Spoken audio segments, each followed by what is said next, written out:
What is going on, everybody, ladies and gentlemen, boys and girls? Tanner here. Today I'm bringing you guys my very first top 10 video on my top 10 favorite Sith Lords. Now this is all depending on, with their feats that they actually accomplished. There's only going to be one person that I'm going to use the potential factor for, and everybody else is going to be based on their actual feats that they had accomplished. So let's get right into it. Number 10, Darth Vader. Every Star Wars fan is aware of Darth Vader. He is the dark face of the Star Wars movie and one of the greatest sci-fi characters ever created. I can imagine some more of the die-hard fans will be wondering why Vader doesn't top the list with reasoning like, but he has the highest midichlorian count. Well, although this is true, I couldn't help but feel that Vader never realized his true potential, and I put this down to the fact that he was the Emperor's puppet after his fall to the Sith. Were he ever to become more powerful than the Emperor, he would be a threat, thus he was kept from being as powerful as he was destined to be. If it were not for Palpatine's involvements in turning to Anakin to the dark side, he may have very well become the most powerful Force user to have ever existed. Number 9, Darth Plagueis. Now I actually spent a lot of time wondering whether I should add this one to the list, because Plagueis' skill with the lightsaber was not the greatest, nor was his mastery of the Force, but what set him apart from other lords was that Plagueis was a Sith scholar and a master of the midichlorian manipulation. Unlike other Sith who desire power above all else, Plagueis desired knowledge. He believed that eventually he would find the knowledge that would allow him to cheat death, a story we hear Palpatine, the apprentice of Plagueis, tell Anakin in Episode 3. However, Plagueis would never accomplish his goal of cheating death. Instead, he was betrayed by his own apprentice Darth Sidious, who proved to be his greatest contribution to the galaxy. Number 8, Darth Bane. Before Darth Bane, the Sith had been a large cult containing numerous Sith Lords and apprentices. However, after Bane created the Rule of Two, all of this changed. In previous Sith empires, fighting plagued the Dark Council as various Sith Lords jockeyed for power. Bane saw this as a weakness that needed to be eliminated if the Sith were to ever become powerful again. Thus he created a rule which stated that any time there may only be a master and their apprentice. He stated that two there should be, no more, no less. One to embody power, the other to crave it. The apprentice lust for power would ensure that they were strong enough in the way of the dark side that they would kill their own master and find their own apprentice to continue the cycle. This earns Bane a spot as he was solely responsible for changing the structure of the Sith Order with a rule that lasted 1,000 years until the rule of Darth Sidious. Number 7, Freedon Nadd. Freedon Nadd was a Jedi of the Old Republic, before a desire for power led him to slay his master and leave the Jedi Order, which then saw him flee from the Republic space to the old Sith Empire. Here he gained a wealth of knowledge to the dark side of the Force, which led him to Yavin 4, where he awakened the spirit of the deceased Dark Lord Naga Sadow, who took Nadd as his apprentice. Nadd became a master of the Force, and was more than capable with the lightsaber, and after he had believed that he had learned all he could from Naga Sadow's spirit, he used his new power to destroy Sadow and leave Yavin. He then traveled to the world of Onderon, where he used his newfound powers to bring the world under his control, and ruled over Onderon as king until his death. But not even this was the end, as the spirit lived on until the dark side of the Force lingered on Onderon for centuries to come. His ultimate goal in death was that he'd be able to physically be resurrected by one of his followers. However, his spirit was destroyed nearly 350 years after his physical death at the hands of Exar Kun. Number 6, Marka Ragnos. Marka Ragnos was an incredibly powerful Sith Lord who took the Sith Empire into a golden age. He was a remarkable duelist and was among the most powerful Force users of his time. Under his rule, the Sith Empire flourished, conducting precise, brutal campaigns against its enemies. This led the Empire to regain its strength it lost in the centuries' path and would provide a platform for the Empire to grow and prosper long after his death. During his rule, Ragnos took a young boy by the name of Tenebrae as his apprentice, and this would prove to be his greatest legacy in years to come. Just like Nadd, even after his death, Ragnos lived on. During the period after his own death, Ragnos appeared to those trying to claim his throne, proclaiming only those who were powerful could control his empire. He was also responsible for crowning Exar Kun as the new Dark Lord and making Ulic Kel Droma his apprentice. His spirit lingered even unto the Old Republic until he was finally defeated by the Jedi and sealed away in his tomb. Number 5, Darth Revan. Darth Revan is something of a fan favorite in the Star Wars community and tends to rank higher up in these lists due to people's fondness of him. Hell, I even wanted to because he's my favorite character in the universe. Revan was once a naive young Jedi at the time of the Mandalorian Wars. He argued that instead of sitting on the sidelines that Jedi should intervene. Although the Jedi Council stood fast in their decision, Revan defied them and rallied other Jedi to him. After leading his forces to victory, he pursued the Mandalorians in unknown space, where he and his apprentice Malak found Dromund Kaas and came face to face with the Sith Emperor and the long-hidden Sith Empire. Here he was seduced by the Emperor, and descended into darkness, becoming the Emperor's servant, who dubbed him Darth Revan. Revan set out from Dromund Kaas with a new mission from his master to find the legendary Starforge. Commanding the loyalty of those who had followed him into the Mandalorian War, in an armada constructed by the Starforge, he led a crusade against the Republic, forging his own empire, separate from the one he found on Dromund Kaas. His victory seemed almost certain until he was lured into the trap set by the Jedi. Just before he engaged the Jedi in combat, his apprentice Darth Malak betrayed him and seized control of his empire. Revan, however, was not killed. He was captured by the Jedi, who were able to erase the memories of his dark past and bring him to the light side of the Force. Although he would later regain his memories, he refused to fall back to the dark side. Later, he would go on to destroy the empire he had founded, destroying both the Starforge and his apprentice Malak in the process. After this, he left the unknown regions to pursue the true Sith Empire. Number 4. Darth Nihilus. Nihilus reigned as Sith Lord during the era of strife after the Jedi Civil War. Nihilus survived the activation of the Mass Shadow generator weapon that engulfed the planet Malachor V with the Mass Shadow. Nihilus would have been killed, but the Shadow changed him entirely.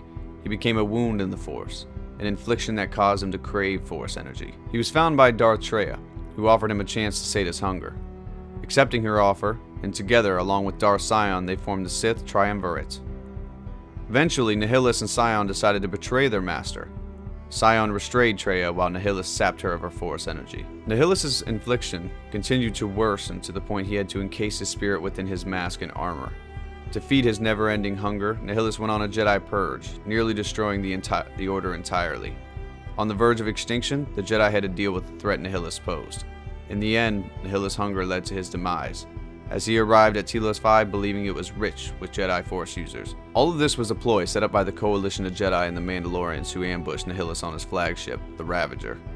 In the end, Nihilus' physical form was destroyed, but the armor that contained his spirit was taken back to the Sith homeworld of Korriban for burial. Number 3. Exar Kun. During his time as a Jedi, Exar Kun displays a curiosity into teachings forbidden by the Jedi Order. His curiosity was so great that he eventually chose to leave the Order after his training was complete. He left in pursuit of knowledge of the ancient Sith. This led him to the planet of Onderon, where he awoke the spirit of the Sith Lord Freedon Nadd. Like so many Jedis before him, Kun gave into the power of the dark side and became Nadd's apprentice. When his training was complete, Kun destroyed Freedon Nadd's spirit and set off to dominate the galaxy. First thing Kun did was travel to the galaxy, eliminating Sith cults and any who opposed him.